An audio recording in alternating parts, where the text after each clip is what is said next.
Hello everyone, my name is Craig and welcome back to the channel, and this is a re-review of the Nerf Elite 2.0 Trio. This blaster is spring powered and with a smart AR system in the Elite 2.0 series. I know I've already done a review on this one, but I have different opinions on this one.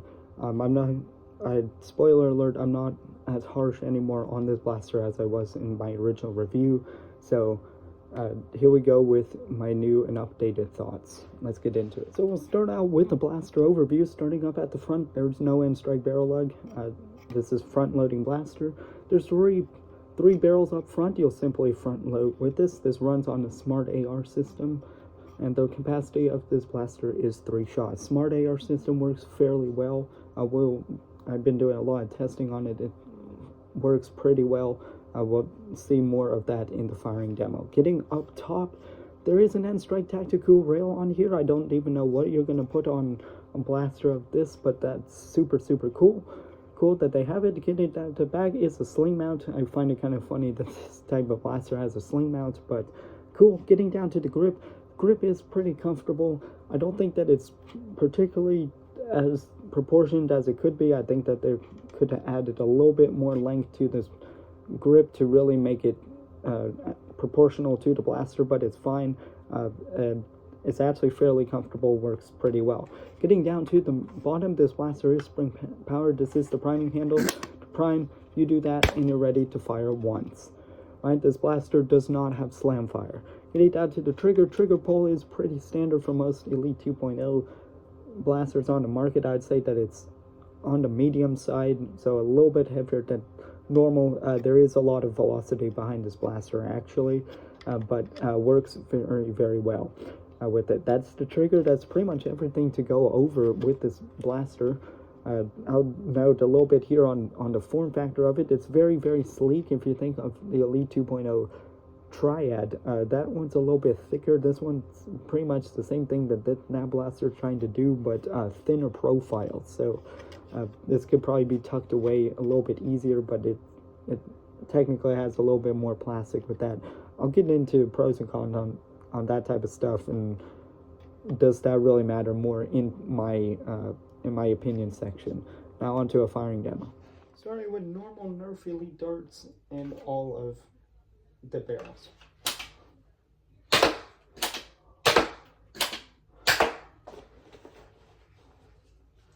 Now we're going to test the first and second barrels.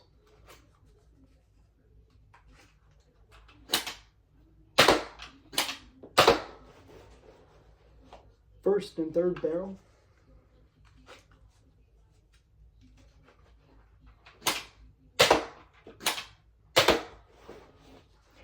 And the second and third barrel.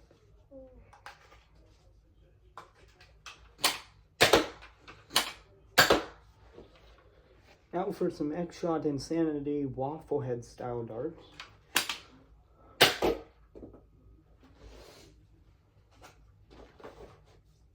Let's try that again.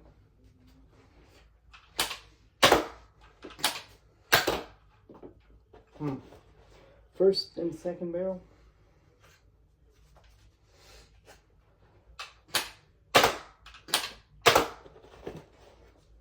First and third barrel.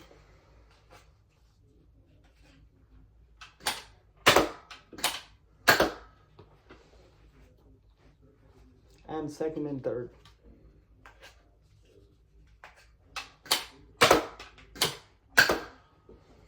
Firing analysis and conclusion of the Elite 2.0 Trio.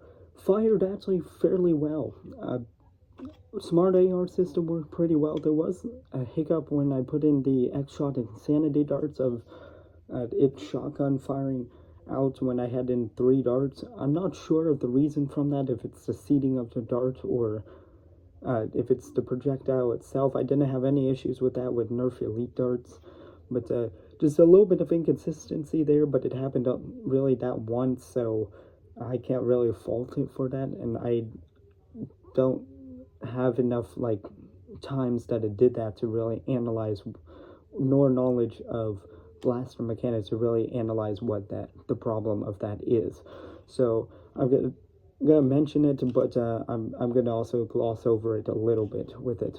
Firing velocity out of a 6-star velocity, uh, with Nerf Elite Dart 72 FPS, and that's over 6-star average. And I did do that test multiple times because it did surprise me with that 72 feet per second. Granted, I did do only one barrel with it. With 3 barrels, it's kind of unfair to really do a full chrono test out of that. Generally, one barrel is going to have a greater velocity than all the other ones.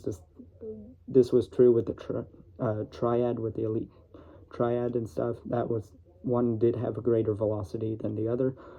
72 FPS, and with Eggshot Insanity Dart 74 feet per second, which is above that 70 FPS bar we can expect for most Nerf primaries on the market.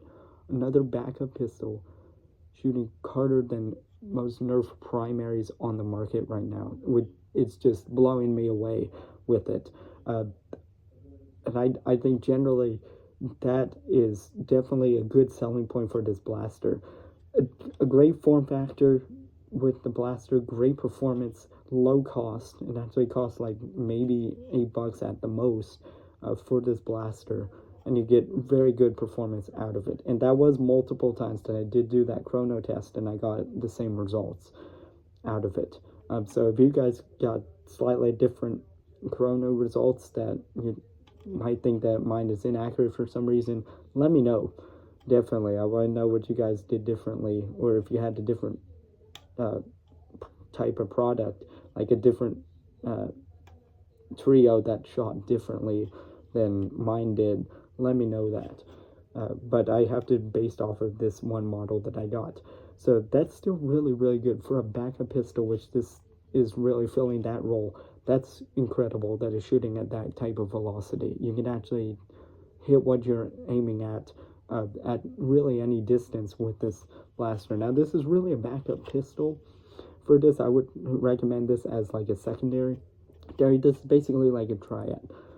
My overall thoughts on this is very positive. Unlike my previous review of it, I kept firing it a lot more and broke it down a little bit and took a step back and be like, this blaster is actually pretty darn good, which out of Elite 2.0 is saying something. It's definitely not the best to come out of Elite 2.0, but it definitely has a lot more merit than I gave it for. So the firing velocity, it's alright. The Smart AR system, I wouldn't trust. My recommendations for this blaster, if you're looking at it, if you must get something Elite 2.0 for whatever reason, or just considered all of your options, and you're like, I'm stumped, maybe check out this blaster. I probably would recommend that if you, again, this was like, I have no other options.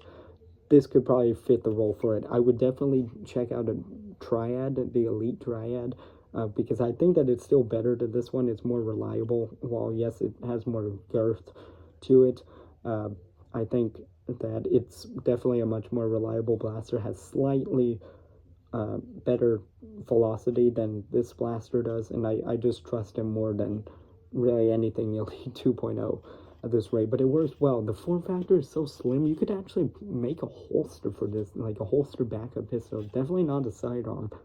I wouldn't think but it's definitely the proportion I'm playing in between that weird backup plus like sidearm type of thing. But I don't think form factor really matters that much unless if your gear and how things fit in your gear is that important to you. I'd still run something like a dedicated sidearm, like a disruptor or something, if you really need that. But if you need a backup blaster, I don't think concealment really needs to be that much of a thing. Like, heck, you could put this on a sling and just do it and just say, hey, it's my backup blaster. Unless if rules at Nerf events are like, your backup blaster must be like out of mind, out of sight, unless if you absolutely need it, then obviously. But this one, I don't see why really concealment is that big of a deal really anymore, when a lot of these type of blasters, especially like the Triad, is outperforming something like a Jolt. There's really no reason to get a Jolt anymore besides that concealment factor, and I don't think that really matters that much. Same thing goes for this. I'd still say go get a Triad, which is a little bit more wonky to conceal stuff, but I think that it's more reliable than the Trio. But if that form factor, I love the form factor, straight form factor with this. I wish almost every pistol type blaster would follow this type of form factor for it. I think that this would still be really, really good. I think they could have made the grip a little bit bigger for longer for the proportions of it, but it works really, really well, and I'm impressed with this blaster. That's really all that I have to go over with this blaster. Let me know what you guys think of the comments down below, in the comments down below, and I will see you guys in the next one.